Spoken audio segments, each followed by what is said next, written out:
साल सन 1729। बुंदेलखंड के जंगलों और पहाड़ों में एक वृद्ध राजा मुगल सेनापति मोहम्मद बंगस की फौज से घिरा हुआ था। उनकी उम्र 80 साल के करीब, सारा शरीर जख्मों से भरा हुआ, लेकिन दिल में अभी भी आज़ादी की ज्वाला थी।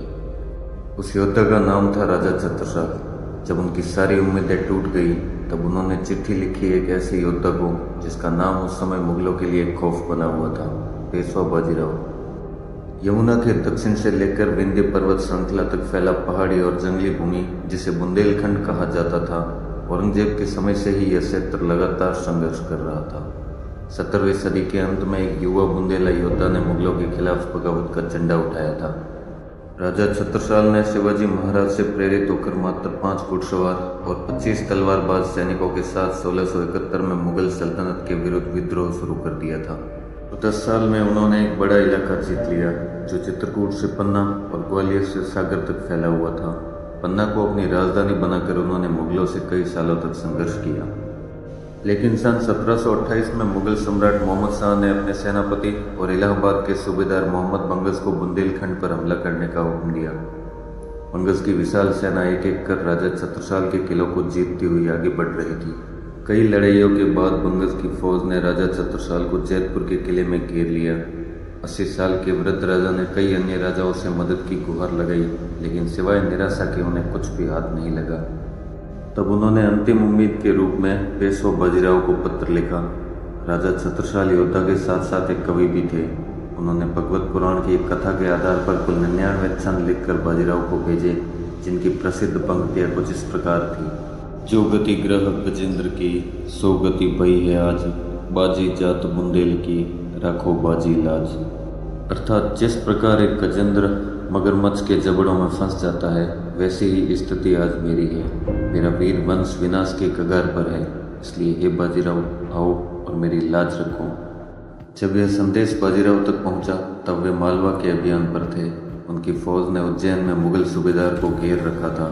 बाजीराव ने वहां की कमान अपने छोटे भाई चिमाजी अप्पा को सौंपी और स्वयं राजा छत्रसाल की मदद खातिर तुरंत रवाना हो गए। कई किताबों में यहाँ तक लिखा हुआ है कि बाजीराव उस वक्त भोजन कर रहे थे और उन्हें खत मिलते ही वे भोजन बीच में छोड़कर तुरंत अपनी फौज समेत बुंदेलखंड की तरफ रवाना हो गए। 350 मील का सफर केवल 18 दिनों में तय करते हुए बाजीराव जैतपुर पहुंचे। बाजीराव की तेज रफ्तार से मोहम्मद बंगस की फौज सत्ते में आ गई। इसे इतनी जल्दी राजा छत्रसाल के लिए कहीं से भी कोई मदद आने की उम्मीद नहीं थी। बाजीराव ने बंगस की फौज पर हमला कर उसे जैतपुर के किले में शरण लेने के लिए मजबूर कर दिया और किले की कड़ी घेराबंदी कर दी। रसद और आपूर्ति के रास्ते बंद कर दिए।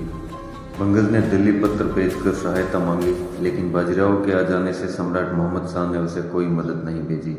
बंगस का बेटा कायम खान 30,000 की फौज लेकर उसकी मदद खातिर आगे बढ़ा, लेकिन बाजीराव के सेनापति पिलाजी जादव ने बीच में ही उसे उसकी फौज समेत मौत के घाट उतार दिया। दिन ब दिन बंगस और उसकी सेना की हालत बदतर होती जा रही थी। उसके सैनिक अपने ही जानवरों को मार कर खाने लगे। भयानक से भयानक चीज़ें उसके शिविर में भोजन बन गई थी।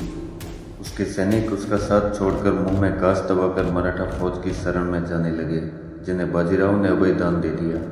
अंत में जब बंगस के पास केवल 2000 सैनिक ही शेष रहे, तो उसने मई सन 1729 में बाजीराव के सामने घुटने टेक दिए और अपने प्राणों की भीख मांगी। उसने राजा छत्रसाल के सारे किले उनको वापस लौटा दिए और वादा किया कि वह दोबारा कभी बुंदेलखंड की तरफ आंख उठाकर भी नहीं देखेगा। तब जाकर बाजीराव ने उसे छोड़ दिया। कृतज्ञ राजा छत्रसाल ने बाजीराव के सम्मान में भव्य दरबार लगवाया और उन्हें अपना तीसरा बेटा बनाया। अपने राज्य का 1/3 हिस्सा, जिसमें झांसी, सागर, बांदा और कालपी के इलाके शामिल थे, उन्हें बाजीराव के नाम करते हुए अपनी मुस्लिम बेटी मस्तानी की शादी बाजीराव से कर दी। बाजीराव का यह अभियान सिर्फ एक मदद नहीं था, यह वीरता और भाईचारे का सबूत था। यह हिंदुस्तान की उस भावना का प्रतीक था जहाँ राजनीति, लाभ और जाति से ऊपर उठकर एक योद्धा दूसरे योद्धा का सम्मान करते थे। बाजीराव ने साबित कर दिया था कि बाजी राखो लाज सिर्फ शब्द नहीं थे, ये उनके लिए कर्म थे।